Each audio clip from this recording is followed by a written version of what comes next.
Sunday की पहली बड़ी स्टोरी मौजूदा समय देश की सबसे बड़ी समस्या से जुड़ी है। कोरोना वायरस की दूसरी लहर लगातार बढ़ती जा रही है। पहली बार एक दिन में 1.5 लाख से ज्यादा नए मरीज मिले। देश में अब कोरोना के एक्टिव केसेस की संख्या 11 लाख से ज्यादा है। दिल्ली में 24 घंटे के अंदर 10,774 नए मरीज मिले। उत्तर प्रदेश में 24 घंटे के अंदर 15,353 नए मरीज मिले। मुंबई में 9,989 नए मरीज बीते 24 घंटे के अंदर मिले हैं। इस बीच देश में अब तक 10 करोड़ 15 लाख से ज्यादा लोगों ने वैक्सीन लगवा ली है और आज तो इसकी संख्या और भी ज्यादा बढ़ जाएगी, क्योंकि आज देश भर में टीका उत्सव मनाया गया। कोरोना को हराने के लिए एक तरफ प्रधानमंत्री मोदी लोगों से वैक्सीन लगवाने की अपील कर रहे हैं, तो वहीं कांग्रेस पार्टी वैक्सीन की कमी का भ्रम फैलाकर लोगों को डरा रही है। सवाल है कि क्या कांग्रेस के नेताओं की रणनीति है ना तो वैक्सीन लगवाएंगे ना ही लगवाने देंगे।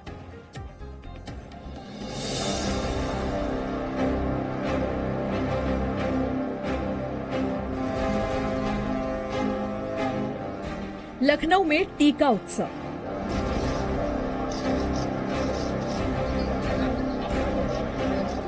गाजियाबाद में टीका उत्सव। ग्वालियर में टीका उत्सव।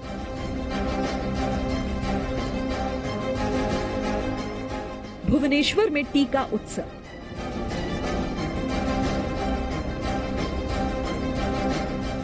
प्रधानमंत्री नरेंद्र मोदी की एक अपील का असर आज देश भर में दिखा।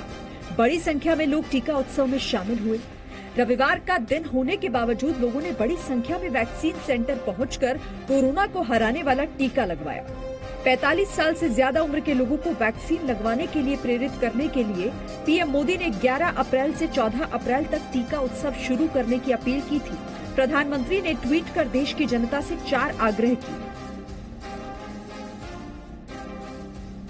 प्रधानमंत्री मोदी का पहला आग्रह है ईच वन वैक्सीनेट वन, यानी जो लोग कम पढ़े लिखे हैं, बुजुर्ग हैं, जो स्वयं जाकर टीका नहीं लगवा सकते, उनकी मदद करें। उनका दूसरा आग्रह है ईच वन ट्रीट वन, यानी जिन लोगों के पास उतने साधन नहीं हैं, जिन्हें जानकारी भी कम है, उनकी कोरोना के इलाज में सहायता करें। तीसरा आग्रह है ईच वन सेव वन, यानी मैं स्वयं भी मास्क पहनूं और इस तरह स्वयं को भी सेव करूं और दूसरों को भी सेव करूं। प्रधानमंत्री का चौथा आग्रह है जहां पर एक भी कोरोना केस आए वहां परिवार समाज के लोग ही माइक्रो कंटेनमेंट जोन बनाएं। जिस वक्त पीएम मोदी ट्वीट कर जनता से कोरोना की लड़ाई को मिलकर जीतने की बात कर रहे थे, ठीक उसके 4 मिनट बाद राहुल गांधी ने महामारी पर सियासत करने वाले ट्वीट की चिड़िया उड़ा दी। राहुल गांधी ने लिखा, न कोरोना पे काबू, न पर्याप्त वैक्सीन, न रोजगार, न किसान मजदूर की सुनवाई, न एमएसएमई सुरक्षित, न मध्य वर्ग संतुष्ट। आम खाना ठीक था, आम जन को तो छोड़ देते। राहुल गांधी के बाद तो उनके पार्टी के नेता वैक्सीन वाली राजनीति में कूद पड़े। दिल्ली का मुख्यमंत्री कह रहा है कि 1 हफ्ते की वैक्सीन है। क्या प्रधानमंत्री को नजर नहीं आ रहा कि देश के क्या हालात हैं? देश के अंदर लोग मारे जा रहे हैं, जाने दे रहे हैं, और प्रधानमंत्री को ये उत्सव नजर आ रहा है। किस तरीके की जबान है? देश भर में वैक्सीनेशन सेंटर पर वैक्सीन लगवाने वालों की भीड़ दिख रही थी, लेकिन कांग्रेस को वैक्सीन की किल्लत नजर आ रही है। वैक्सीन पर सवाल उठाने वाली कांग्रेस पार्टी को केंद्रीय मंत्री हरदीप सिंह पुरी ने ट्वीट कर जवाब दिया। उन्होंने देश की वैक्सीन बनाने की क्षमता पर संदेह किया। उन्होंने देश में संक्रमण की संख्या पर शक किया। उन्होंने देश की वैक्सीन की क्षमता पर शक किया। कोरोना के खिलाफ लड़ाई में कांग्रेस ये तय नहीं कर पाई है कि वो किस तरफ। महामारी में भी राजनीतिक मुद्दा ढूंढने वाली कांग्रेस अब वैक्सीन की कमी को लेकर सवाल उठा रही है, लेकिन खुद पार्टी के नेता अभी भी वैक्सीन लगवाने से बच रहे हैं। अब तक ना तो राहुल गांधी, ना प्रियंका गांधी और ना ही सोनिया गांधी ने वैक्सीन लगवाई है। अभी तक इनमें से किसी नेता ने ना तो वैक्सीन लगवाने की कोई जानकारी दी है और ना ही इनकी वैक्सीन लगवाने की कोई तस्वीर सामने आई है। मैं तो इनके जैसे महानुभाव को एक ही बात कहना चाहती हूँ, आपने वैक्सीन कहाँ लगाई हमें वो बताइए। और जब वैक्सीन आई थी तो आप वैक्सीन की क्रेडिबिलिटी पर सवाल उठा रहे थे। यानी ऐसे वक्त में जब खुद वैक्सीन लगवाकर दूसरों को वैक्सीन के लिए प्रेरित करने का वक्त है, उस वक्त कांग्रेस के नेता सिर्फ वैक्सीन के नाम पर सियासत का खेला कर रहे हैं। वहीं आम आदमी पार्टी ने दूसरे देशों को वैक्सीन सप्लाई करने पर फिर सवाल उठाए। पार्टी नेता राघव चड्ढा ने पीएम मोदी को चिट्ठी लिख दी। दिल्ली के मुख्यमंत्री अरविंद केजरीवाल ने एक बार फिर वैक्सीन के लिए उम्र सीमा को खत्म करने की मांग की। मैंने केंद्र सरकार से कई बार हाथ जोड़ के निवेदन किया है, केंद्र सरकार को चिट्ठी भी लिखी है, प्रधानमंत्री जी को भी चिट्ठी लिखी है कि ये जितने रिस्ट्रिक्शन लगा रखे हैं वैक्सीनेशन के ऊपर, सब रिस्ट्रिक्शन हटा दीजिए। अभी तो ऐसे जरूरत है कि सरकार, हमारी सरकार तैयार है, दिल्ली सरकार तैयार है, हम घर घर जाके कोरोना की वैक्सीन लगाने को तैयार है। देश में कोरोना की दूसरी लहर पहली लहर से कहीं ज्यादा गंभीर है और सबसे ज्यादा खतरा 45 साल और उससे ऊपर के लोगों को है। इसीलिए जानकार भी मानते हैं कि वैक्सीन की जरूरत सबसे ज्यादा 45 साल से ज्यादा उम्र के लोगों को है। कोरोना 2.0 का खतरा तभी कम होगा जब राजनीतिक पार्टियां और सरकार साथ आएंगी और देश की जनता को कोरोना से बचाने में साझा भूमिका निभाएंगी। ब्यूरो रिपोर्ट, जी मीडिया।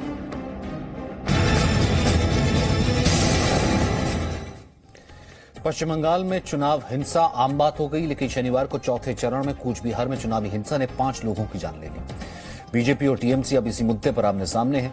ममता बनर्जी ने आज कूच बिहार के मुद्दे को लेकर काले कपड़े पहनकर काला दिवस मनाया, तो गृहमंत्री अमित शाह ने कूच बिहार के पीछे ममता बनर्जी के भड़काऊ भाषण को जिम्मेदार ठहराया। अमित शाह ने ममता बनर्जी पर मौत पर भी तुष्टीकरण की राजनीति का आरोप लगाया।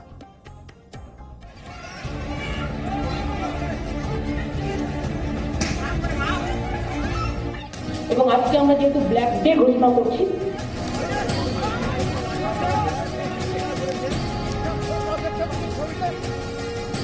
मैं पूछना चाहता हूं ममता दीदी को, आपने उनको उकसाकर एक गोलीबारी का कारण दिया है।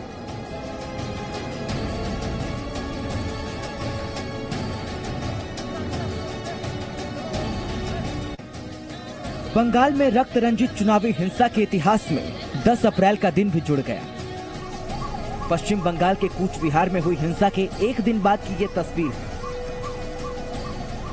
हिंसा में मारे गए लोगों का शव उसी जगह लाया गया जहां शनिवार को हिंसा हुई थी। शनिवार को पोलिंग बूथ की सुरक्षा में लगे अर्धसैनिक बल के जवानों पर स्थानीय लोगों का हमला हुआ, जिसके जवाब में सुरक्षा बलों को अपने बचाव में गोली चलानी पड़ी। इस घटना में 4 लोगों की मौत हो गई। अब कूच बिहार का मुद्दा ही बंगाल में बचे हुए चुनाव का मुद्दा बन जाएगा। इसकी शुरुआत टीएमसी की ओर से कर दी गई है।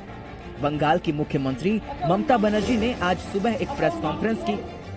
मीडिया के सामने ही उन्होंने हिंसा में मारे गए लोगों के परिवार से वीडियो कॉल पर बात की। তার নাম কি? মনিরুজ্জামান, ঠিক আছে। তার 45 দিনের একটা বাচ্চা আছে। दीदी पीड़ित परिवार के लोगों की बात वीडियो कॉल से सुन रही थी और मोदी सरकार को निशाना बना रही थी। ममता बनर्जी ने कूच बिहार की घटना को नरसंहार बताया और काला दिवस मनाया। कूच बिहार की घटना के विरोध में दीदी काले कपड़े में थी। Incompetent government and incompetent prime minister and incompetent this home minister. Central force দিয়ে গুলি করে দিচ্ছে, মানুষ মেরে দিচ্ছে, দিয়ে আবার বলছে ক্লিন চিট দিয়ে দিচ্ছে, আত্মরক্ষা দেবে।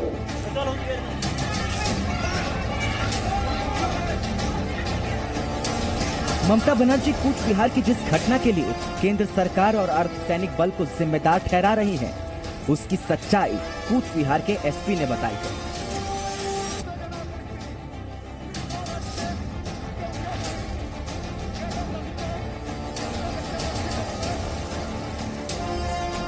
कूच बिहार के एसपी के मुताबिक फायरिंग की वजह अफवाह थी।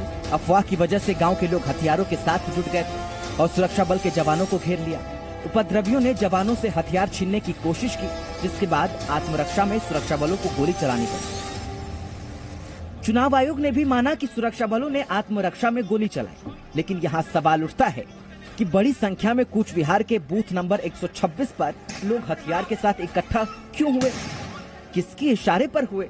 इसका जवाब है 6 अप्रैल को ममता बनर्जी का एक बयान।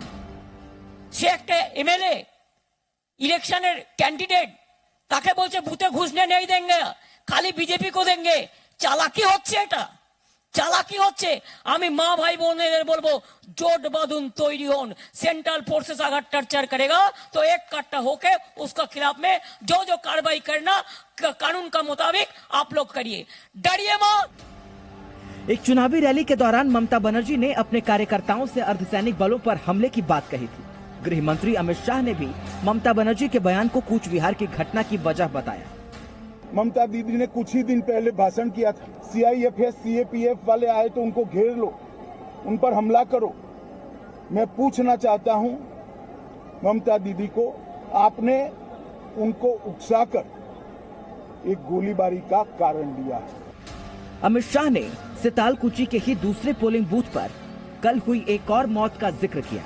उन्होंने आरोप लगाया कि ममता बनर्जी तो मौत में भी तुष्टीकरण करती है। मेरा आप लोगों से इतना ही सवाल है कि 5वें बच्चे का क्या दोष था कि ममता दीदी 5वां नाम बोलने के लिए तैयार है? एक ही दिन 5वां नहीं, इतना ही है कि वो हिंदू राजवंशी था और वो 4 माइनॉरिटी। कूच विहार के सितालकुची पोलिंग बूथ पर रविवार को भी लोगों की भीड़ थी, लेकिन ये भीड़ मारे गए 4 लोगों के जनाजे में शामिल होने के लिए आई थी। सितालकुची के बूथ नंबर 126 के बाहर खड़े हैं, जहां दिखाना चाहेंगे तस्वीर जो डेड बॉडीज थी, जो कल 4 लोग मारे गए, उनके डेड बॉडीज को लाया गया है यहाँ पर। ममता बनर्जी, मुख्यमंत्री ममता बनर्जी ने बात की है परिवार से, वीडियो कॉन्फ्रेंसिंग के जरिए उन्होंने बातचीत की है परिवार से, परिवार को सांत्वना दी है। तो ममता बनर्जी को भले ही आज रोक दिया गया हो चुनाव आयोग की तरफ से, लेकिन 14 तारीख को ममता बनर्जी आएंगी। हिंसा के बाद चुनाव आयोग ने 72 घंटे तक कूच विहार में किसी भी नेता के जाने पर रोक लगा दी है। ममता बनर्जी का हेलीकॉप्टर को लैंड करने से रोकने के लिए पुलिस ने हेलीपैड पर बसें खड़ी कर दी है।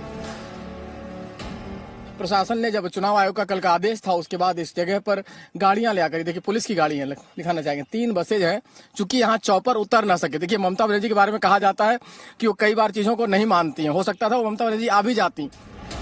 ममता बनर्जी ने 14 अप्रैल को कूच विहार जाने की बात कही है और 17 अप्रैल को बंगाल में 5वें चरण का मतदान है। ऐसा लगता है कि अब बंगाल के बाकी बचे चुनाव में कूच विहार का मुद्दा ही गर्म रहेगा। कूच विहार से रवि त्रिपाठी के साथ ब्यूरो रिपोर्ट, जी मीडिया।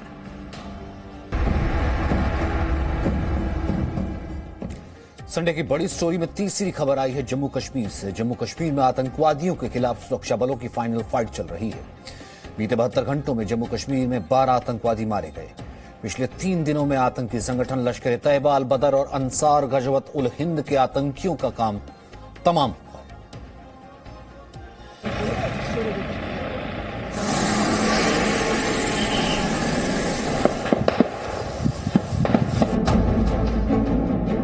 आतंक के खिलाफ फाइनल फाइट। जम्मू कश्मीर में सर्दियां खत्म होने के बाद अब आतंकवाद के खिलाफ सुरक्षा बलों का ऑपरेशन फिर तेज हो गया है। रविवार को 2 अलग अलग जगहों पर सुरक्षा बलों और आतंकवादियों के बीच एनकाउंटर हुए। पहला एनकाउंटर जम्मू कश्मीर के शोपियां के हादीपुरा में हुआ। यहां सुरक्षा बलों ने एक घर में कुछ आतंकियों को घेर लिया। सुरक्षा बलों ने आतंकियों से सरेंडर करने की अपील की। एक आतंकी सरेंडर करने के लिए राजी भी हो गया, लेकिन उसके बाकी 2 साथियों ने उसे सरेंडर नहीं करने से रोक दिया और सेना की टीम पर हमला बोल दिया। जवाबी कार्रवाई में तीनों आतंकवादी एनकाउंटर में मारे गए। आसिफ अहमद अल बद्र का आतंकी था। आतंकवादी फासिल गुलजार और उबैद अहमद डार आतंकी संगठन द रेजिस्टेंट फ्रंट से जुड़ा हुआ था। शोपिया में मारे गए आतंकवादियों के पास से AK-56 और एक पिस्टल बरामद हुई है। मुठभेड़ में सेना के 2 जवान भी घायल हुए हैं। एनकाउंटर की दूसरी घटना जम्मू कश्मीर के अनंतनाग में हुई। अनंतनाग के बिजबेहरा में सुरक्षा बलों ने 2 आतंकवादियों को मार गिराया। अनंतनाग में सुरक्षा बलों ने शनिवार की शाम आतंकियों को घेरा था। यहां एनकाउंटर 12 घंटे से ज्यादा चला। 72 घंटे में 12 दुश्मनों का खात्मा। रविवार को हुए 2 एनकाउंटर के साथ जम्मू कश्मीर में पिछले 72 घंटे में कुल 12 आतंकवादी मारे गए हैं। शुक्रवार को 2 अलग अलग एनकाउंटर में कुल 7 आतंकवादी मारे गए हैं। सुरक्षा बलों के लिए सबसे बड़ी कामयाबी की बात यह है कि जम्मू कश्मीर से आतंकी संगठन अंसार गजवत उल हिंद का सफाया हो गया है। जितने भी SOP थे उसको फॉलो किए। 5 के 5 टेररिस्ट मारे गए, लोकल है। खबर मिला कि नेबू त्राल में एक ओपन अर्चर्ड में हाइडआउट है, वहां फंसे। फिर वहां पर आर्मी और पुलिस CRP जाके कॉर्डन डाली और इनकाउंटर हुआ, जहां पर 2 टेररिस्ट मारे गए। साथ के साथों टेररिस्ट के हाथ में AK-47 था, 2 पिस्टल एक्स्ट्रा था। एक तरफ जहां सुरक्षा बलों का आतंकवाद के खिलाफ ऑपरेशन ऑल आउट चल रहा है, तो वहीं सुरक्षा बल आतंकवाद के खिलाफ सिर्फ गोली ही नहीं, बोली का भी सहारा ले रहे हैं। सुरक्षा बलों ने इस साल अब तक आतंकवादी बने 6 कश्मीरी युवाओं को सरेंडर करवाने में कामयाबी हासिल की है। खालिद हुसैन, जी मीडिया, श्रीनगर।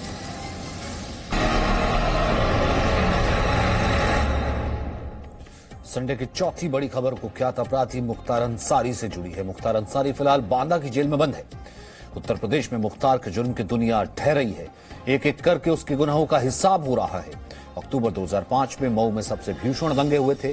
7 दिनों तक चले दंगे को भड़काने का आरोप मुख्तार अंसारी पर लगा था। हालांकि दंगे के 28 गवाह एक एक करके मुकर गए और कोर्ट ने मुख्तार को बरी कर दिया। आज 16 साल बाद मऊ दंगे के चश्मदीद से सुनिए सबसे बड़ी गवाही।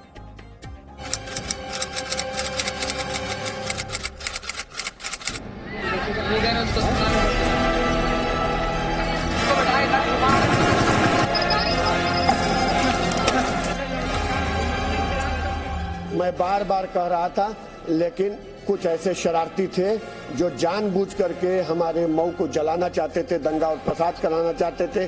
कुछ छोटभैया नेता ऐसे हैं जो इसी दंगे और फसाद के नाम पर राजनीति करते हैं। पूर्वांचल के मऊ जिले में 2005 में हुए दंगों की ये तस्वीरें आज भी मऊ के लोगों के दिलो दिमाग से नहीं उतरी।